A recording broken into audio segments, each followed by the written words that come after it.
नमस्कार दोस्तों।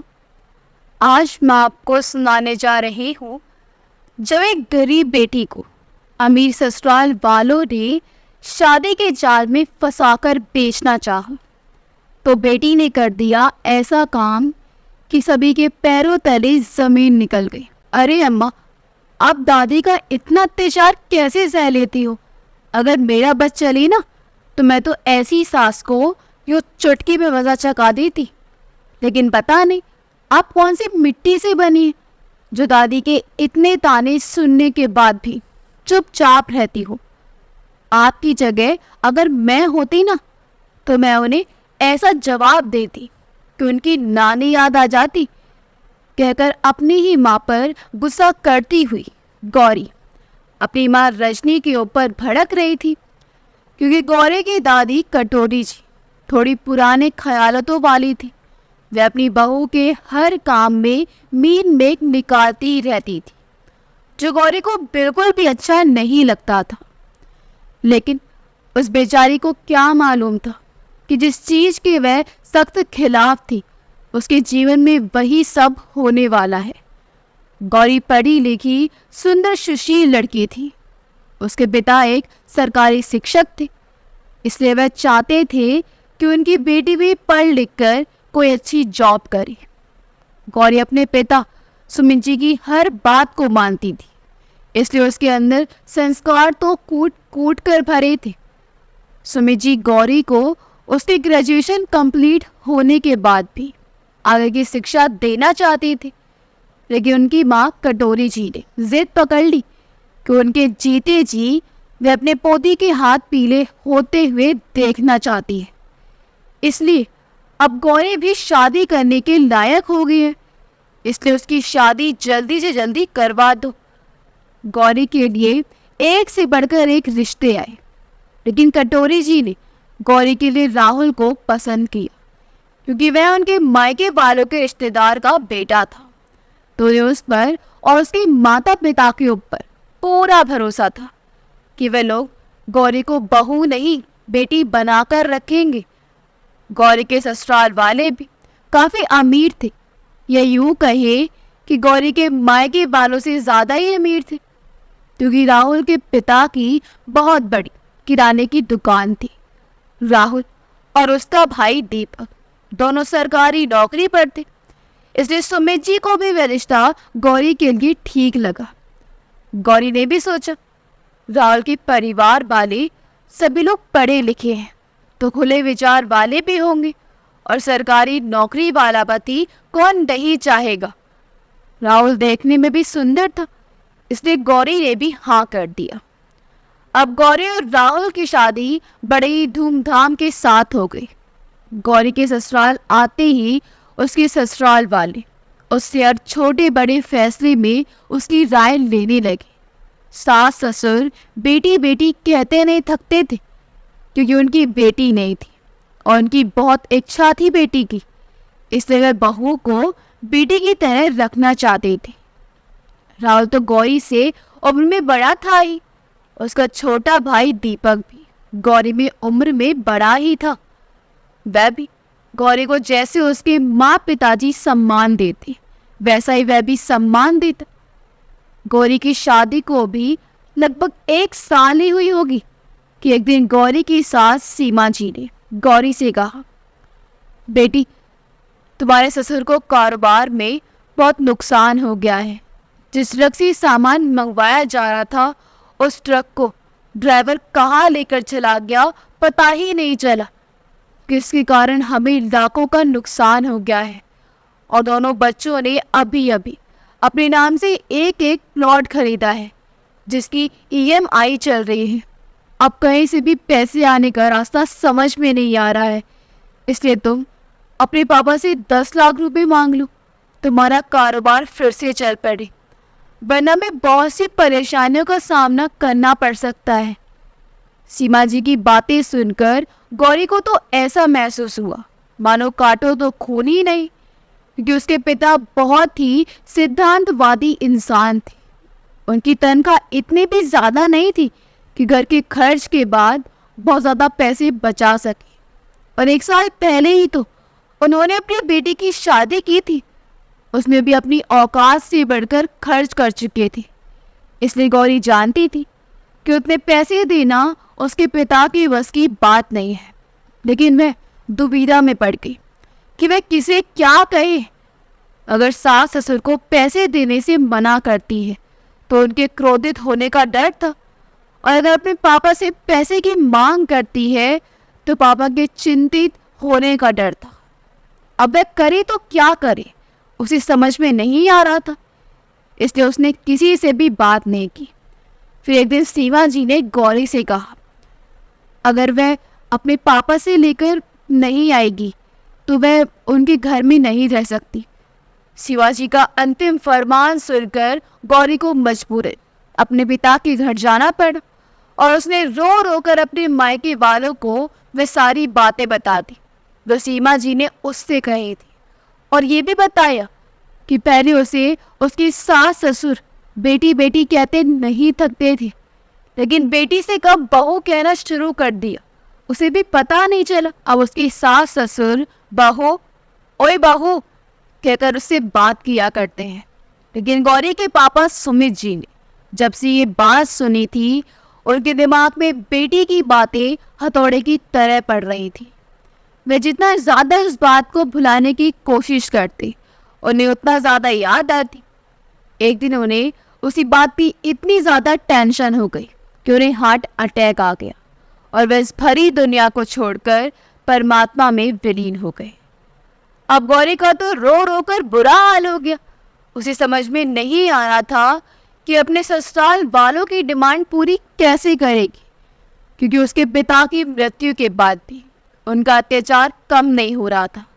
उस पर सीमा जी दबाव बनाए हुए थी कि अपने मायके से पैसे लेकर ही आए, लेकिन वह कहाँ से लेकर आए उसे कुछ भी समझ में नहीं आ रहा था, क्योंकि उसकी माँ के पास जो थोड़े बहुत पैसे थे वे सारे पैसे सुमित जी की अंत्येष्टि और 13वीं के कार्यक्रम में लगा चुकी थी।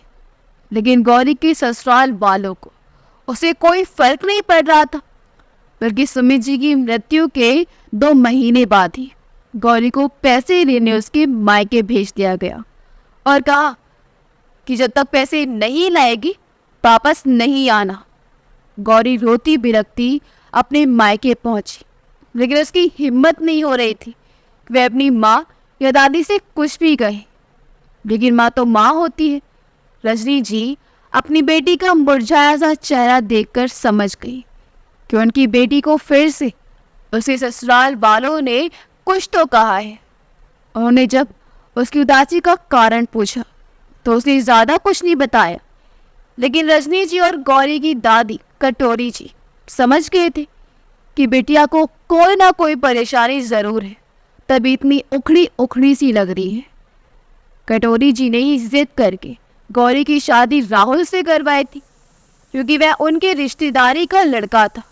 इसलिए वह भी अपने आप को गौरी का गुनहगार मान रही थी, और इतनी चिंताग्रस्त हो गई कि वह भी एक दिन इस दुनिया को छोड़कर चल बसी। गौरी अपनी दादी की अंत्येष्टि के कार्यक्रम में अपने मायके में ही रह गई। उसे भी जिसे बता दिया गया कि उसके पति राहुल की भी मृत्यु हो गई है, और उसकी 13वीं के कार्यक्रम के लिए उसके ससुराल में बुलाया गया है। अर्थात गौरी ने राहुल का मृत शरीर देखा ही नहीं, और उसे विधवा बना दिया गया। अब वो राहुल की विधवा बनकर अपनी ससुराल में रहने लगी। कुछ दिन बाद उसने अपने ससुराल वालों से कहा कि वह अपने पति की जगह पर नौकरी करना चाहती है। उसके ससुराल वालों ने पहले तो थोड़ी ना नुकुर की, लेकिन पैसे किसे अच्छे नहीं लगते, इसलिए उन्होंने उसे हाँ कह दिया। अब गौरी की तो आफत ही आ गई थी। एक तरफ तो उसे घर के सारे काम करके ऑफिस जाना होता था, और दूसरी तरफ दिन भर ऑफिस के काम करने पड़ते थे। उसके बाद फिर से घर आने के बाद घर के काम करने पड़ते थे। इस प्रकार गौरी घर और ऑफिस के कामों में चक्कर घीने की तरह उलझकर रह गई थी। उसका सुंदर सा चेहरा सूखकर मुरझा गया था। वह कभी छत पर कपड़े सुखाने या उन्हें लेने जाती तो उसकी मुलाकात छत पर ही उनकी पड़ोसन रेखा जी से हो जाया करती, जो दिल की बहुत ही साफ थी। गौरी का चेहरा देखकर उन्हें बड़ा दुख होता कि फूल सी बच्ची का उसके ससुराल वालों ने क्या हाल कर दिया है। इसलिए वह कभी कभी उसे हाय हेलो कहकर बातें कर लिया करती थी। फिर धीरे धीरे दोनों में बात करने का सिलसिला शुरू हो गया।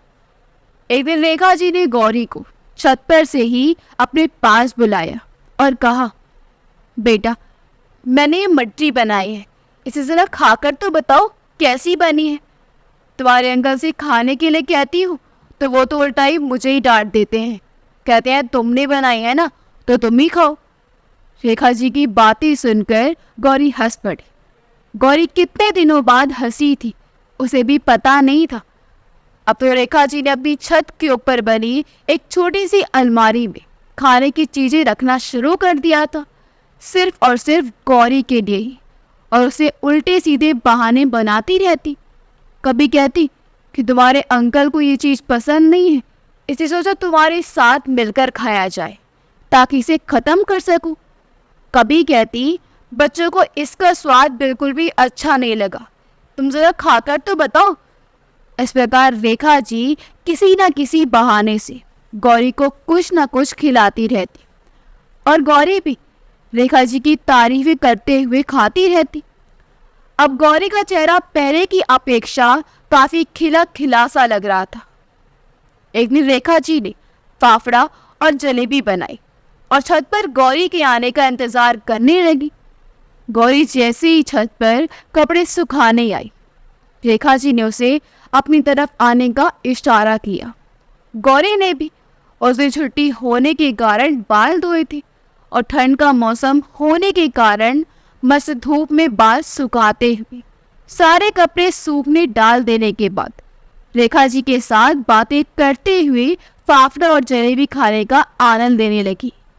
क्योंकि उसकी सास सीमा जी उसे भरपेट खाना भी दे दे वही बहुत बड़ी बात हो जाती थी। पकवान खाने के बारे में तो वह सपने में भी नहीं सोच सकती थी, क्योंकि जब से उसका पति मरा था तब से उसे आशुभ, अभागन, कलमुही और ना जाने किस किस नाम से उसकी सास उसे पुकारती थी। पहले बहू तो कहती थी, लेकिन बेटे के चले जाने से बेटी कहना तो दूर की बात, बहू शब्द भी उनके मुंह से नहीं निकला था। फिर भी गौरी ने अपने नसीब का खेल समझकर सब कुछ स्वीकार कर लिया था। जब गौरी को छत पर गए थोड़ी ज़्यादा देर हो गई और वह नीचे नहीं उतरी तो उसकी सास सीमा जी दबे पांव अपनी छत पर आ गए, ये देखने के लिए कि आखिर गौरी कर क्या रही है ऊपर। उसने जब देखा कि वह तो उनकी पड़ोसन रेखा जी के साथ बातें करते हुए कुछ खा रही है तो वह गौरी पर बरस पड़ी और बोली, अरे ओ कलमुई, तुझे मेरे घर में कुछ खाने को नहीं मिलता क्या जो पड़ोसियों की झूठन चाट रही है? चल अभी नीचे तुझे मचा चकाती हूँ, कहकर उसे ऐसे देखने लगी जैसे अभी खा जाएगी। गौरी उल्टे पांव सीढ़ियों से उतरकर नीचे भागी। फिर उन्होंने रेखा जी से कहा, देखो रेखा बहन, मैं आपका प्रेम समझ रही हूँ। आज के बाद अगर तुमने मेरी बहू को कुछ भी खिलाया या उसके साथ बातें भी करने की कोशिश की तो मुझसे बुरा और कोई नहीं होगा। मैं तुम्हारे खिलाफ पुलिस में रिपोर्ट लिखवा दूंगी कि तुम मेरी विधवा बहू को हमारे खिलाफ भड़काती रहती हो। रेखा जी ने उस समय उसके साथ जवान लड़ाना सही नहीं समझा और चुपचाप अपने घर के अंदर चली गई।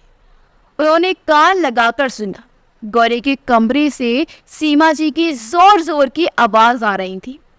वे गौरी को जो मर्जी वही सुनाई जा रही थी, लेकिन गौरी का एक शब्द भी सुनाई नहीं दे रहा था। रेखा जी समझ गई कि गौरी को उनके घर की चीज खाने के कारण डांट पड़ रही है। उस दिन के बाद रेखा जी ने गौरी को कभी भी उनकी छत पर जाते नहीं देखा। गौरी शायद अपनी छत पर जाती भी रही होगी, लेकिन तब जाती रही होगी जब रेखा जी छत पर नहीं होती होगी। इस प्रकार करीब 2 महीने बीत गए। एक दिन रेखा जी के घर के सामने वाले मिश्रा जी की पत्नी रेखा जी के घर गई और बोली, अरे रेखा बहन, तुमने सुना क्या? सीमा बहन की गौरी बहू गौरी है ना, वो अपने किसी आशिक के साथ भाग गई है। रेखा जी बोली। यार कैसी बातें कर रही हो मिस रायन बहन? गौरी उन लड़कियों में से नहीं है जो इतनी औची हरकत करेगी। तब मिश्रा जी ने कहा, तुम्हें यकीन नहीं हो रहा है ना, तो चलो तुम्हारे छत पर चलकर देखते हैं। तुम्हारे छत के सामने वाले ग्रिल के पास उनके घर का आंगन दिखाई देता है ना, वहां चलकर देख लो। सीमा के घर में पुलिस बैठी है और सीमा और उसके परिवार वाले गौरी के बारे में क्या क्या बातें कर रहे हैं तुम अपने कानों से सुन लो और आंखों से देख पे लो। रेखा जी मिस रायन के साथ जल्दी जल्दी अपने घर की छत के ऊपर गई। वहां का दृश्य देखकर वह भी दंग रह गई। सीमा जी अपनी छाती पीट पीट कर जोर जोर से कह रही थी कि वो लड़की मनहूस थी। हमारे घर में उसकी अशुभ कदम पड़ते ही हमारे घर की बरकत रुक गई। उसकी शादी को 1 साल नहीं हुआ और अपने पति को खा गई। 1 साल तक मेरी बेटी के साथ रही, फिर भी मेरी बेटी को संतान सुख नहीं दे पाई। अभागन थी अभागन। और जब हमने उसे अपने बेटे की जगह पर नौकरी करने दी तो वह अपने आशिक के साथ मुंह काला करके हमारी इज्जत मिट्टी में मिला गई। वे जैसा जैसा कहती जाती, पुलिस वाले उसका बयान लिखते जाते। जब उसका बयान पूरा लिख गया तब पुलिस वाले रेखा जी के घर गए और उनसे पूछने लगी कि हमें पता चला है आपकी और गौरी की बहुत अच्छी बनती थी, तो गौरी से आखिर बात क्या होती थी और आप कब मिले थे उससे, और गौरी कहाँ गई है, किसके साथ गई है, कहीं आपने आपको उसको भगाने में मदद तो नहीं की ना? पुलिस ने इतने सारे सवाल एक साथ दाग दिए।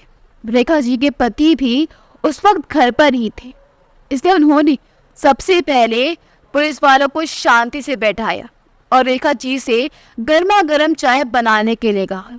क्योंकि ठंड का मौसम था तो पुलिस वालों ने भी मना नहीं किया। रेखा जी जब चाय के साथ साथ कुछ स्नैक्स लाई तो उन्होंने भी वह भी बड़े प्रेम पूर्वक खाए और रेखा जी से एक एक करके सारे प्रश्न पूछे।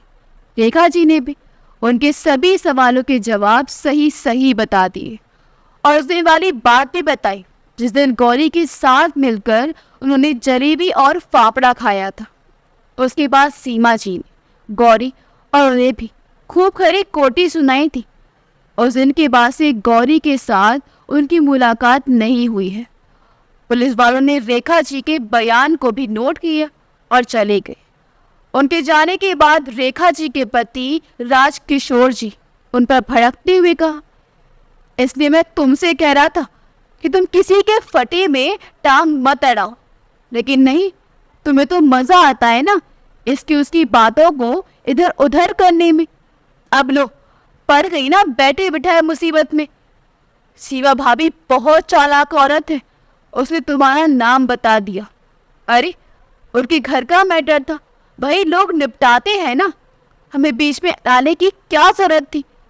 अब से उनके बीच में जाना नहीं, वरना मुझसे बुरा और कोई नहीं होगा, कहकर रेखा जी के ऊपर ही भड़कते हुए अपने ऑफिस चले गए। रेखा जी उस दिन भर बेचैन रही। वे अपने पलंग पर लेटकर दिन भर गौरी के बारे में ही सोचती रही।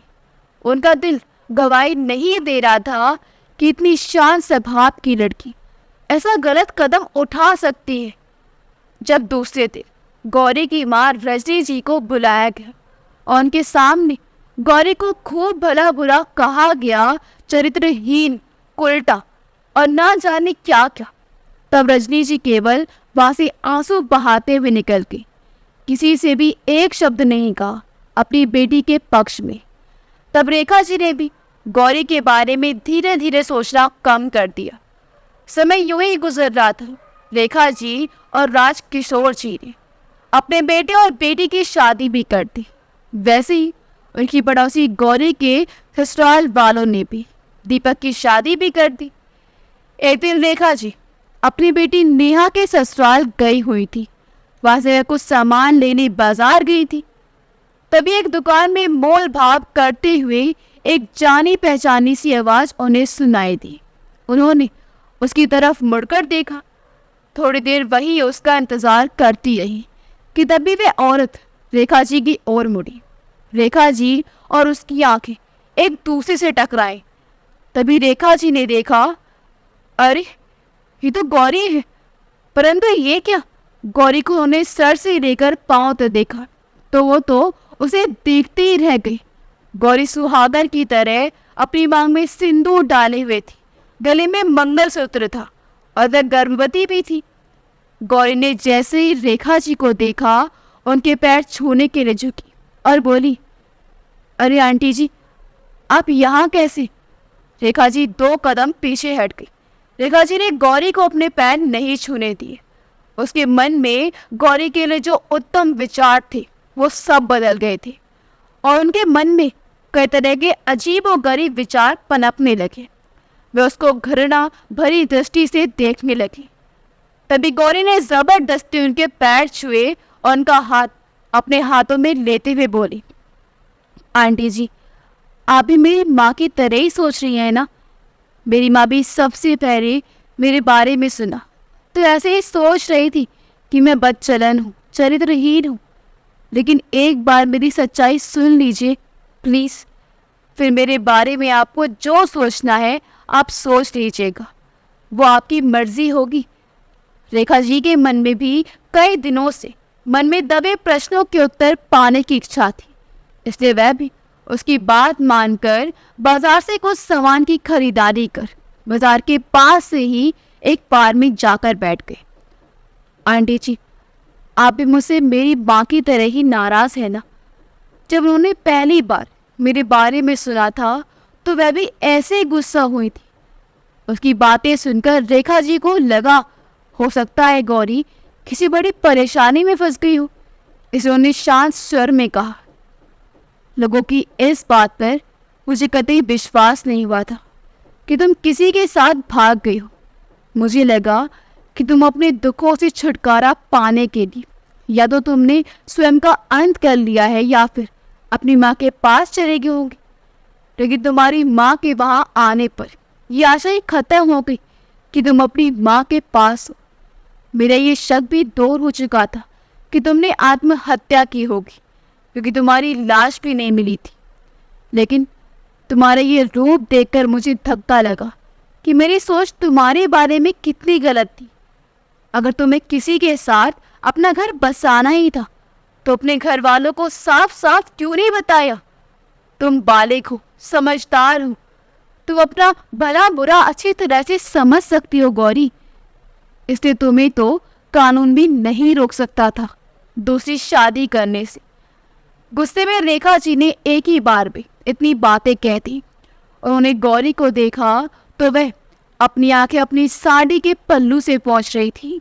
गौरी ने कहा, आंटी जी, मैं भी वहां से इस तरह निकलूंगी मैंने कुछ सपने में भी नहीं सोचा था, परंतु तकदीर ने मुझे ऐसे मोड़ पर लाकर खड़ा कर दिया कि मेरे पास और कोई विकल्प ही नहीं था। आप जाना चाहेंगी भागने से कुछ दिनों पहले उस घर में मेरे साथ क्या घटना घटी थी? तो सुनिए, हमेशा की तरह उस दिन भी मैं करीब 11 बजे तक सारे काम निपटाकर अपने कमरे में गई। थकान इतनी ज़्यादा थी कि बिस्तर पर लेटे ही मुझे नींद आ गई और मैं कुंडी लगाना भूल गई। कुछ देर बाद मुझे ऐसा लगा जैसे कोई मुझसे लिपट कर सोया हुआ है।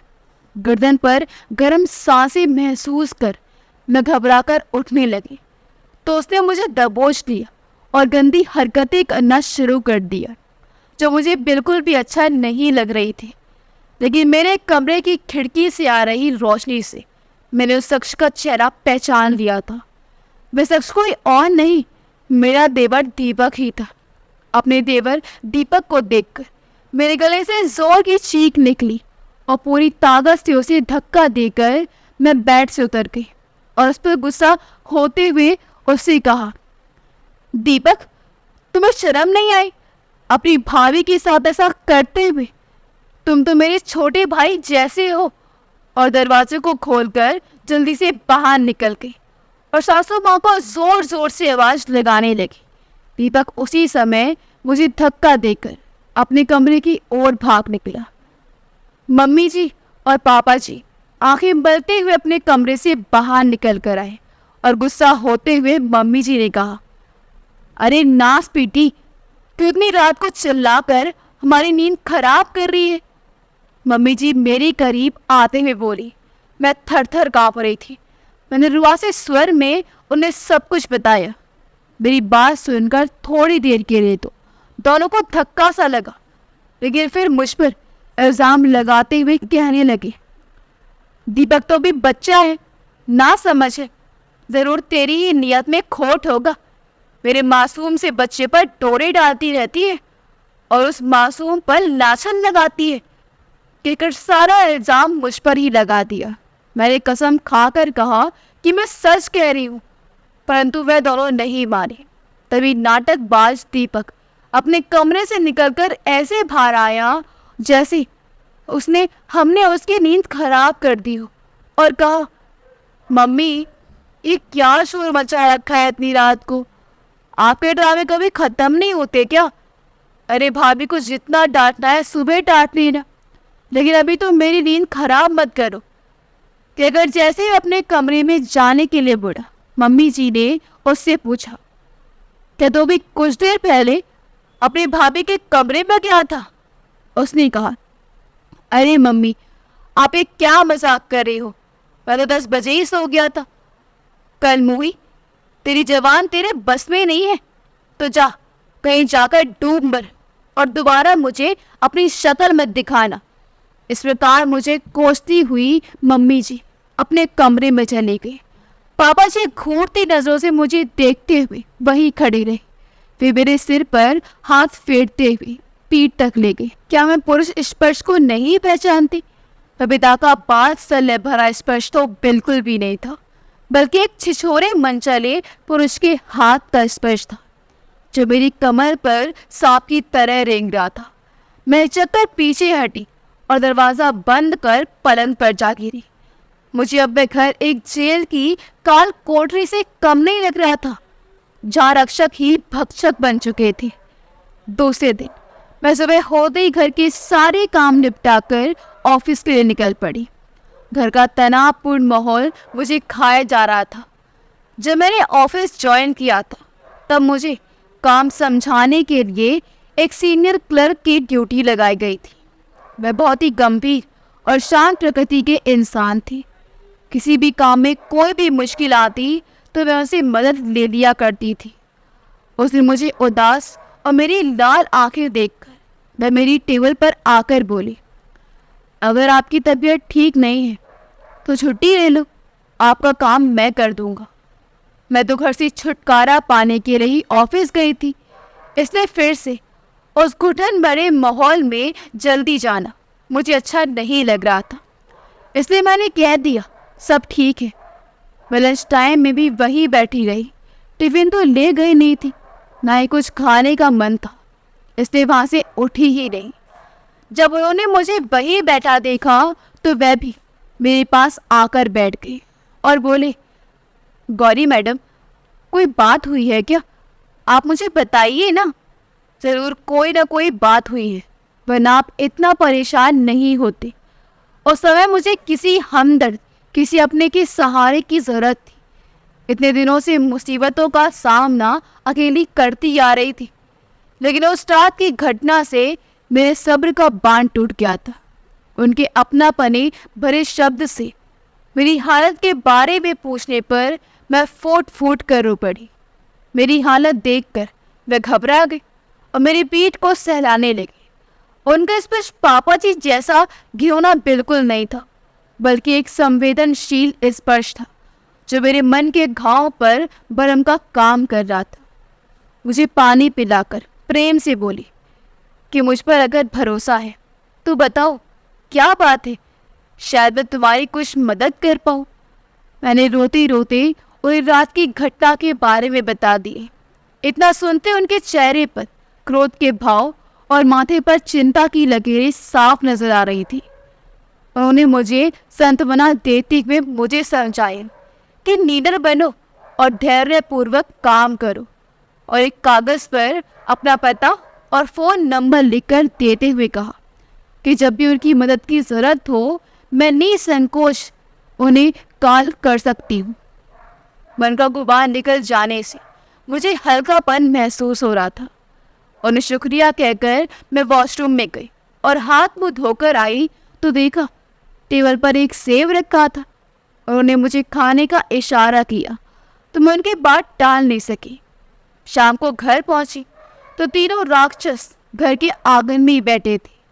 घर के अंदर पांव रखते ही उनके व्यंग्य वार मुझे देखने लगे। अवसर पाकर दीपक मुझे कान में चुपचाप कह गया, देख लिया ना, तुम पर कोई विश्वास नहीं करता। मैंने एक झूठी कहानी मम्मी पापा को सुना दी है कि तुम्हारा किसी से चक्कर चल रहा है। मेरी बात मान लो तो बच जाओगे। मैंने उसे खा जाने वाली दृष्टि से देखा और किचन में चली गई। अब मैं उस घर में अकेली धैर्य से घबराने लगी थी और मेरी सास की आसपास मंडराती रहती, जो उन्हें बिल्कुल भी अच्छा नहीं लग रहा था। मुझ पर उन्होंने भी चरित्रहीन का ठप्पा लगा दिया था। एक शाम मेरी सासू माँ कीर्तन में गई हुई थी। पापा जी ने बैठक में मुझे बुलाया। उनके साथ 2 दुष्ट किस्म के आदमी भी थे। मुझे चाय बनाने की कहकर वह बातें करने लगे। पापा जी ने मुझसे कहा कि 1 कप चाय एक्स्ट्रा ले आना। मैं सोच में पड़ गई कि ये 3 लोग ही हैं, फिर 1 कप चाय एक्स्ट्रा लाने के लिए क्यों कहा। फिर मैंने सोचा हो सकता है उन तीनों में से किसी को ज़्यादा चाय पीने की इच्छा होगी और मैंने 4 कप चाय ले जाकर उन्हें दे दी। चाय देकर मैं लौटने लगी तो अचानक मैंने देखा कि मेरे पति की तरह एक आदमी मम्मी जी के कमरे से निकल कर आ रहा था। मैं वहीं खड़ी होकर उसे ध्यान से देखने लगी तो मेरे ससुर जी ने मुझे तुरंत वहाँ से जाने के लिए कह दिया। मुझे समझ में नहीं आ रहा था कि कोई मरा हुआ व्यक्ति वापस कैसे आ सकता है। मैंने राहुल के बारे में बहुत सोचा, लेकिन मुझे समझ में नहीं आ रहा था कि राहुल अगर जिंदा है तो वह मरने का नाटक क्यों कर रहा है। जब सभी लोगों ने चाय पी ली तब पापा जी ने मुझे आवाज़ लगाई कि खाली कप उठाकर ले जाओ। मेरे सारे कप उठाकर किचन में लेकर चले गए। अभी उन कपों को साफ भी नहीं किया कि उन्होंने मुझे फिर से आवाज़ लगाई। मैं फिर से उनके पास गई। पापा जी ने मुझे अपने पास बैठने के लिए कहा, मगर मैं खड़ी ही रही। फिर उन्होंने कहा, गौरी, ये बहुत बड़े व्यापारी हैं, इनके माध्यम से मुझे बहुत बड़ा ठेका मिलने वाला है, तो मैंने आज की रात खुश कर देना। अगर ये खुश हो गए तो समझो हमारे दोनों हाथों की 5 उंगलियां घी में होगी। वे दोनों व्यक्ति मुझे ऊपर से नीचे तक ऐसे घूर रहे थे जैसे मैं उनका दिल बहलाने का खिलौना हूँ। इसे छूकर खेल कर वे लोग अपनी प्यास बुझाना चाहते हो। वह लाड टपकाते हुए उन कुत्तों की तरह लग रहे थे जिनके सामने स्वादिष्ट भोजन पड़ा हो। मैंने देखा मम्मी जी के कमरे से कोई मर्द झांक कर देख रहा है। मैं उसे देखने के लिए उधर जाने लगी तो पापा जी ने मेरा हाथ पकड़कर मुझे पीछे घसीटकर कुर्सी में बैठा दिया और कहा, उधर आगे करने क्या जा रही हो? मैं जो बात कह रहा हूँ उस बात पर ध्यान दो। मैंने पापा जी को घृणा से देखते हुए मना कर दिया। कह दिया कि मेरी तबीयत खराब है और मम्मी जी भी घर पर नहीं है, मुझे खाना बनाना है, कहकर मैं किचन में चली गई। घंटे भर बाद मम्मी जी भी वापस आ गई। इससे पहले कि मैं कुछ कहती वह मुझ पर ही बरस पड़ी। तू तो चाहती ही नहीं है कि हमारी तरक्की हो, करवा दिया ना हमारा लाखों का नुकसान। क्या होता अगर मान लेती अपने ससुर की बात तो? मगर मम्मी जी, वे लोग शरीफ लोग नहीं लग रहे थे। उनकी नजरें इतना ही कहा था कि उन्होंने कहा, ओह बड़ी सती सावित्री बनती है, 900 चूहे खाकर बिल्ली चली हज को। दीपक ने सब बता दिया है मुझे। मम्मी जी, दीपक ने झूठ कहा है, जो कहा है वो कर, वरना अभी के अभी घर से निकाल दूंगी। और अपने कमरे में चली गई। वहां जाकर उन्होंने कहा, राहुल बेटा, ये तेरी पत्नी तो सच में सती सावित्री है। हमने सोचा था इसे कोठे में बेचकर ढेर सारे पैसे कमा लेंगे और तुम्हारे साथ तुम्हारे पसंद की लड़की जिसे तुम बहुत प्यार करते हो वह भी मुझे पसंद है। दीपा बेटिया बहुत प्यारी बच्ची है। तुमने अगर गौरी से शादी करने से पहले बताया होता कि तुम उससे प्यार करते हो तो हम तुम्हारी शादी उसी से कर देते हैं बेटा। लेकिन देखो ना, तुम्हें अपनी नौकरी छोड़कर मरने का नाटक करना पड़ रहा है और कोठे वाली चमेली बाई के लिए काम करना पड़ रहा है। खैर कोई बात नहीं, वहाँ से भी अच्छी खासी मोटी रकम तो आ ही रही है हमारे पास। तो अगर ये लड़की गौरी एक बार मान गई ना, फिर तुम्हारी सारी समस्या ही खत्म हो जाएगी। राहुल ने भी हाँ हाँ हाँ हंसते हुए कहा। आप भी ना मम्मी इतनी चिंता क्यों कर रही है? गौरी जैसी मामूली सी लड़की को काबू करना बहुत मुश्किल काम नहीं है। आप चिंता ना करें, सब ठीक हो जाएगा। और मम्मी जी अपने कमरे से बाहर निकलकर किचन में आ गई और मुझे आवाज़ लगाने लगी और बोली, खाना बनाया कि नहीं महारानी? या आज हमें भूखा मारने का इरादा है? मैंने सभी को खाना परोसा और किचन साफ की। फिर पापा जी ने आवाज़ लगाई, बहू ज़रा आयोडेक्स तो लाना, मेरे पीठ में बड़ा दर्द हो रहा है। मम्मी जी टीवी देखने में मगन थी। डरते हुए मैं पापा जी के पास पहुंची तो देखा वह बिना बनियान के अपने बिस्तर पर औंधे मुंह लेटे हुए थे। बोले, ज़रा मेरी पीठ पर आयोडेक्स लगा दे, बड़ा दर्द हो रहा है। मैंने आयोडेक्स लगाना शुरू की ही थी कि वह पलटकर मुझे अपनी बाहों में भरते हुए बोली, आज मैं तेरी सारी शर्म निकाल देता हूँ, कल उन दोनों को भी खुश कर देना। मुझे तो पहले से ही शक था उनकी नीयत पर, इसलिए मैं भी पूरी तैयारी के साथ उनके पास गई थी। तभी अपनी साड़ी के पल्लू में छुपाया बेलन मैंने उनके सिर पर दे मारा और बिना मुड़े भागती हुई घर से बाहर निकल गई। तभी गेट पर राहुल आता हुआ दिखाई दिया। उसके भी घुटनों पर बेलन सा ऐसा वार किया था कि वह वही करहाता हुआ गिर पड़ा और भागती हुई मैं काफ़ी दूर जाकर एक पेड़ के पीछे छुपकर मैंने अपने ब्लाउज में छुपाया मोबाइल निकालकर हमारे ऑफिस के सीनियर क्लर्क बाबू को फ़ोन करके सभी बात बता दी और एक रिक्शा में बैठकर उनके घर की ओर चल पड़ी। रोहित बाबू भी रास्ते में आते दिखाई दी। रिक्शे का किराया देकर उन्होंने मुझे अपने स्कूटर पर बैठाया और अपने घर ले गई। उनकी मम्मी और बहन मुझे बड़े प्यार से अंदर ले गई। मुझे पानी पिलाकर थोड़ा दिलासा देने के बाद रोहित बाबू बोले, पहले रोना बंद करो और बताओ कि हुआ क्या है। मैं जैसे जैसे उन्हें सारी बातें बताती गई, उनका क्रोध बढ़ता जा रहा था। रोहित बाबू की माँ और बहन दोनों की आंखें भी मेरे साथ साथ नम हो गई थी। बात खत्म होते ही आंटी ने मुझे अपनी बाहों में भर लिया और मेरे पीठ सहलाते हुए बोली, बेटी जो हो गया उसे एक बुरा सपना समझकर भूल जाओ और अब मुड़कर उस नर्क को देखना भी नहीं। तुम यहाँ सुरक्षित हो, हम किसी को भी पता नहीं चलने देंगे कि तुम यहाँ हो। उनकी बहन रीता ने कहा। अगले दिन सोमवार था। रोहित बाबू ने कहा, मैं ऑफिस में सामान्य रूप से ही व्यवहार करूँगा ताकि किसी को कोई शक ना हो। वापस आकर बताऊँगा कि आगे क्या करना है। तब तक पड़ोसियों को भी पता नहीं लगना चाहिए कि गौरी यहाँ है। उनके ऑफिस जाने के बाद आंटी जी और रीता ने मेरा बहुत ख्याल रखा। उनके पूछने पर कि मैंने आगे के लिए क्या सोचा है, मैंने कुछ भी जवाब नहीं दिया। मुझे तो कुछ समझ में नहीं आ रहा था कि आगे क्या करूँगी। पूरा भविष्य अंधकार में दिखाई दे रहा था। क्या करूँ, कहाँ जाऊँ? मैं चुप बैठी रही। यही सोच रही थी कि कोई तो सहारा देने वाला है ही नहीं, इसलिए कहीं डूब मरूंगी और मेरे दुखों का अंत हो जाएगा। मैंने रीता से पूछा कि तुम्हारी भाभी दिखाई नहीं दे रही है, कहीं बाहर गई हैं क्या?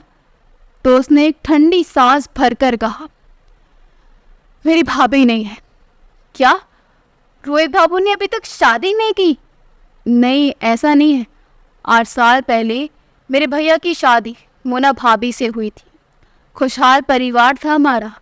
साल भर बाद भाभी के गर्भवती होने की खबर सुनकर हम खुश हो गए और बच्चे के आने का बेसब्री से इंतज़ार करने लगे।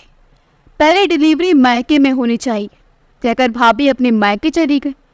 बस फिर हमारा दुर्भाग्य ने सदा के लिए हमसे दूर ले गया। ऐसा बताते हुए रीता का गला भर आया। फिर आंटी जी ने बताया कि वह छत पर किसी काम से गई हुई थी। उतरते समय साड़ी में पैर फंस जाने से वह खुद को संभाल ना पाई और कई सीढ़ियाँ लुढ़कते हुए नीचे गिर गई।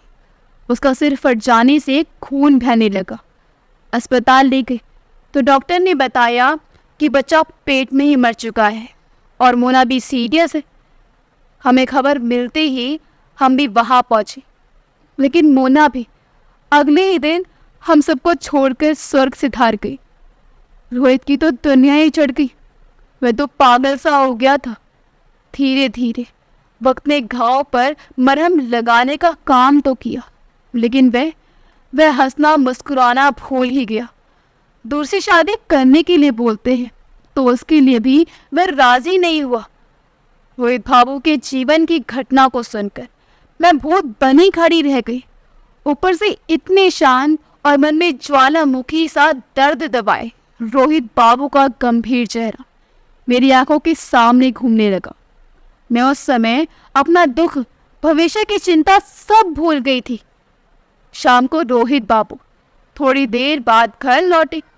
साथ में एक लिफाफा था। चाय पीते हुए उन्होंने बताया कि ऑफिस में पुलिस आई थी मेरे बारे में पूछताछ करने के लिए। उन्होंने कहा, गौरी जी, आपके रहने में खतरा है। आंटी जी बोली, लेकिन बेटा, कि बेचारी यहाँ से कहाँ जाएगी?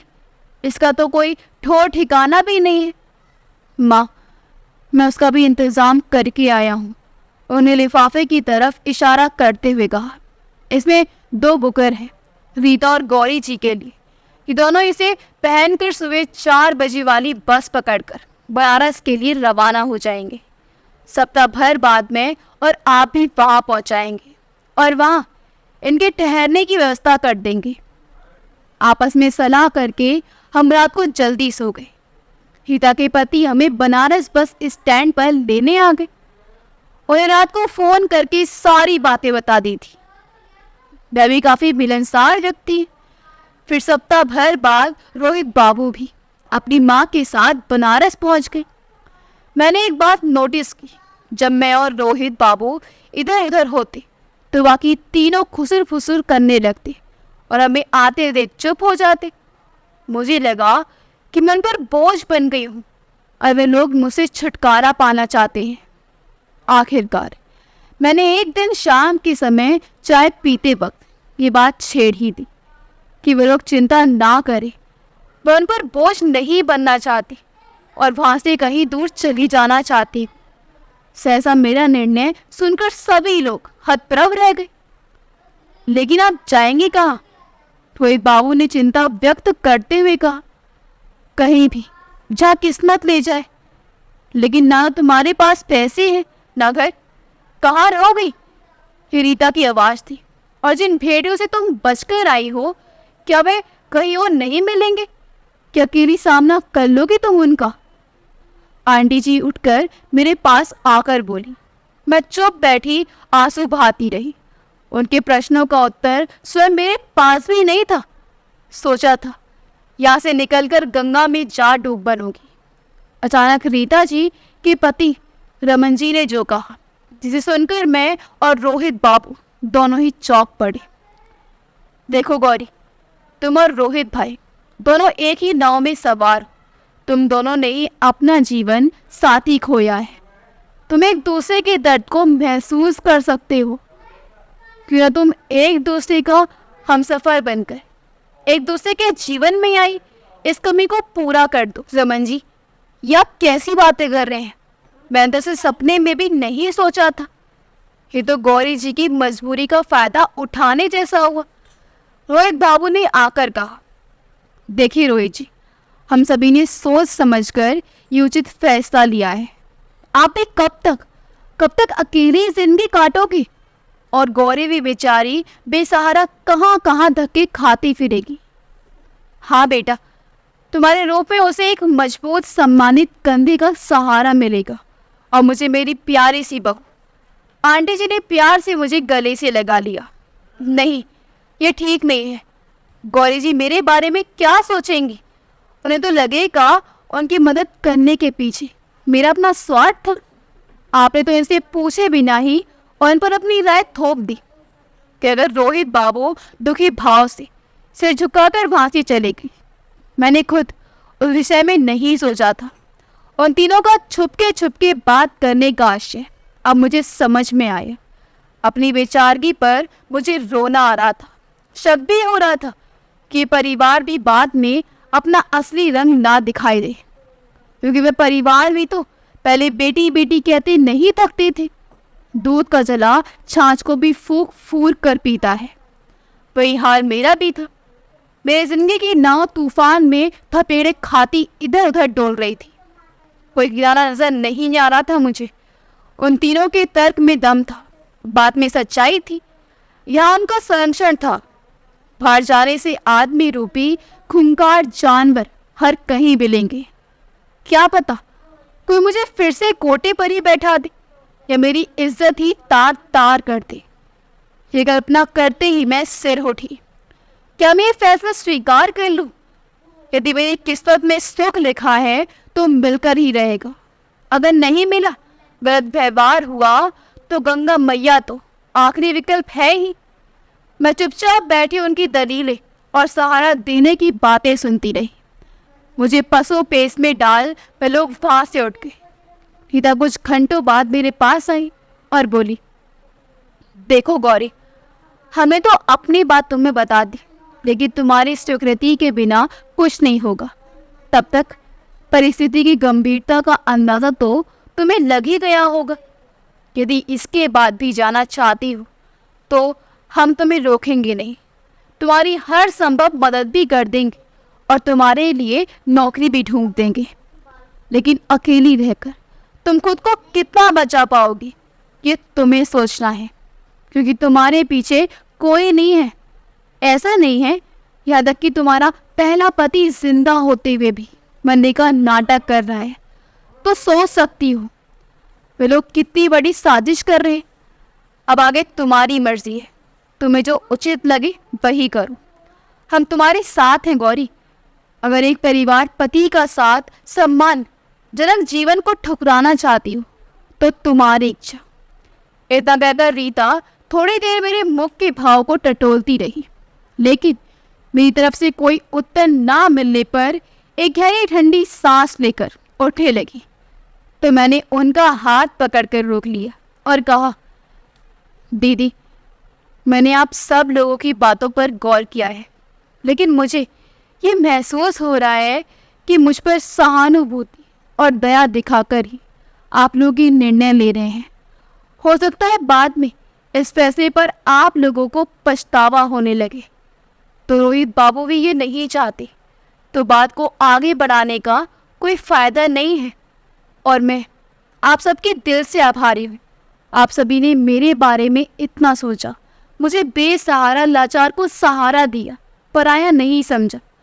मुझे तो अभागन कहते हैं, कहीं आप लोगों के जीवन में भी मेरे कारण कोई परेशानी ना आ जाए, ये सोचकर डर लगता है मुझे।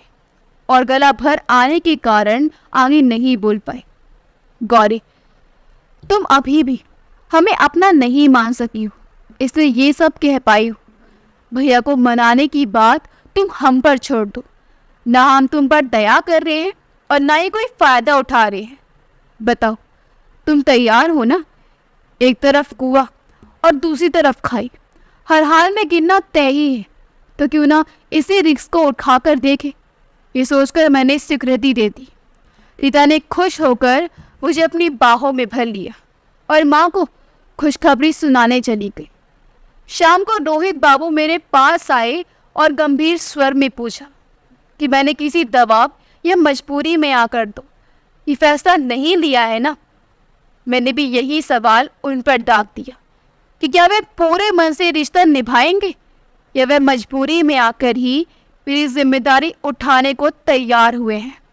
उन्होंने कहा, मैं सिर्फ आपको चाहता हूँ, अगर आप राज़ी हो तो पूरा प्रयत्न करूँगा कि आपको कोई तकलीफ़ ना हो। मैंने हामी भरी तो वह चुपचाप वहाँ से चले गए। फिर तो आनन फानन में हम दोनों की शादी तैयारी शुरू हो गई और आर्य समाज मंदिर में साधारण तरीके से शादी संपन्न हो गई। उसी बीच रीता दी मेरी माँ को मिलने गई और उन्हें सारी घटना के बारे में विस्तार से बताया और अपने साथ उन्हें भी लेकर आ गई। मेरी माँ भी हमारी शादी में शामिल हुई। उन्होंने मेरे पहले वाले ससुराल वालों को बहुत गालियाँ दी और रोहित बाबू और उनके परिवार वालों को बहुत बहुत धन्यवाद दिया। मेरी शादी के बाद माँ फिर से लौट गई।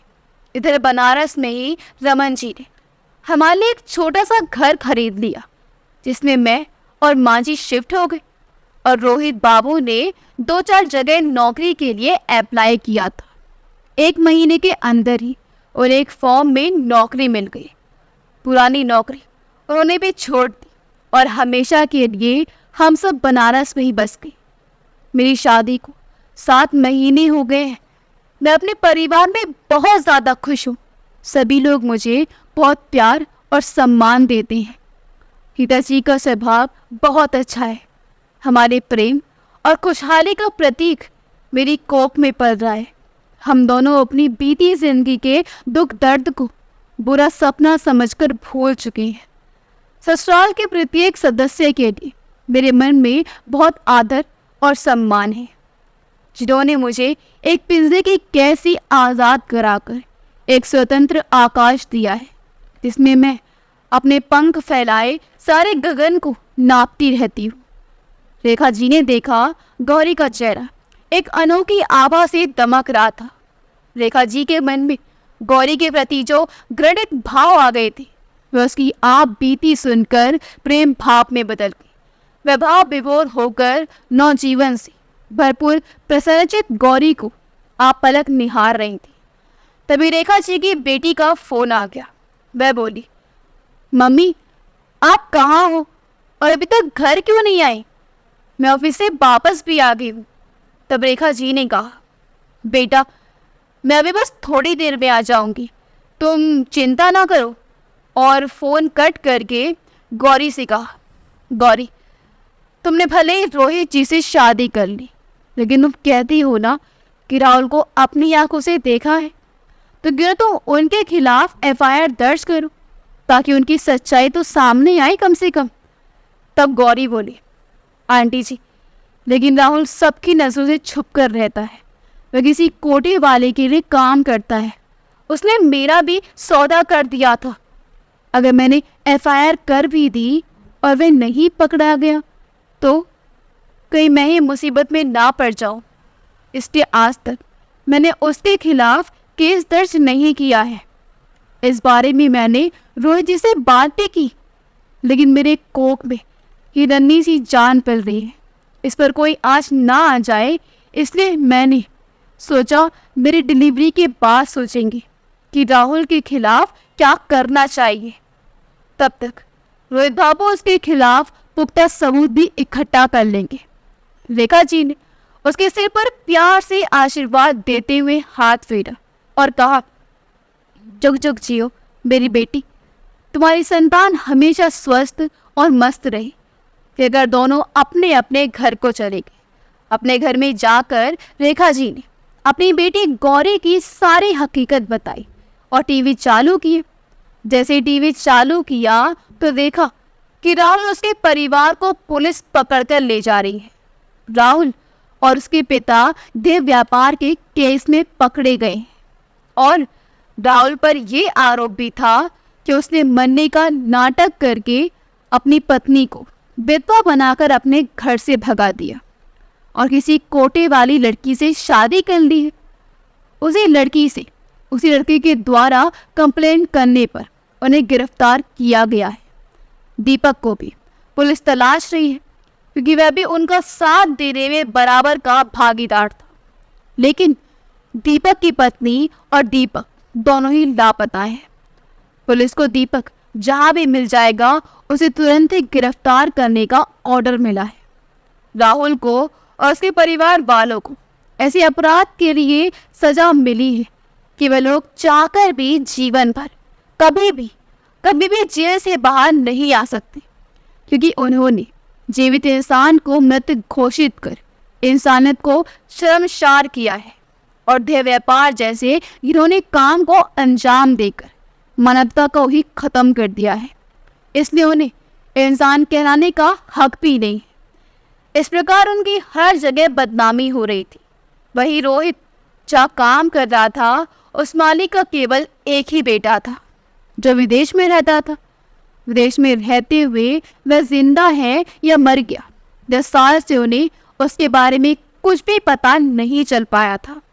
उनके दोस्त भाइयों से पता चला कि किसी गंभीर बीमारी के चलते उसकी मृत्यु वहीं हो गई थी, लेकिन उसकी खबर देने वाला कोई भी नहीं था, इसलिए उन्हें कुछ भी पता नहीं चला। वे दोनों मालिक मालकिन जब बहुत ज़्यादा बूढ़े होने लगे तो रोहित से बोले कि वह उनकी सेवा करेगा तो सारी प्रॉपर्टी उसी के नाम कर देंगे। रोहित ने उनकी सेवा बहुत मन लगाकर की और एक दिन ऐसा आया कि उसके मालिक और मालकिन 2-2 महीने के अंतराल में भगवान को प्यारे हो गए। अब उस प्रॉपर्टी का मालिक रोहित हो गया। गौरी और उसकी माँ भी अब बहुत ज़्यादा खुश थी। तभी एक दिन छुपते छुपाते दीपक काम की तलाश में रोहित के पास गया। रोहित ने उसका नाम पूछा तो उसने अपना नाम दीपक बताया। रोहित समझ गया कि ये वही दीपक है, क्योंकि उसके पास ना ही कोई डॉक्यूमेंट्स थे, ना ही ठहरने के लिए घर। उसने गौरी को ये बात बताई। तब जब गौरी ने उसे देखा तो वह झट से पहचान गई। उसने तुरंत पुलिस को फ़ोन कर दिया और पुलिस आकर उसे पकड़ कर ले गई। तब गौरी बोली, बुरे कामों का अंजाम बुरा ही होता है। दीपक बाबू, मैं तुम्हारे सारे राज की बात जानती हूँ और मैं खुद आऊँगी गवाही देने के लिए। तुम सब ने मेरे साथ क्या क्या किया था, और वह भी पुलिस वालों के साथ, और उनकी सारी सच्चाई बताई। और जेल में ही राहुल, उसके माँ पिताजी सभी से मिली। सभी ने रोते गिड़गिड़ाते हुए उससे माफ़ी मांगनी चाहिए और कहा, हमें यहाँ से निकाल दो। गौरी बेटी, तुम्हारा उपकार हम कभी नहीं भूलेंगे। गौरी बोली, मैंने आप लोगों का पुख्ता इंतजाम कर दिया है, आप लोग निश्चित रहिए। और वहाँ से चली गई और वह लोग रोते बिलखते रह गए। अगर आपको हमारी कहानी अच्छी लगी हो तो हमारे वीडियो को लाइक करें, शेयर करें और हमारे चैनल योगी वॉइस को सब्सक्राइब कर दें। मिलते अगली वीडियो में। आपका बहुत बहुत धन्यवाद।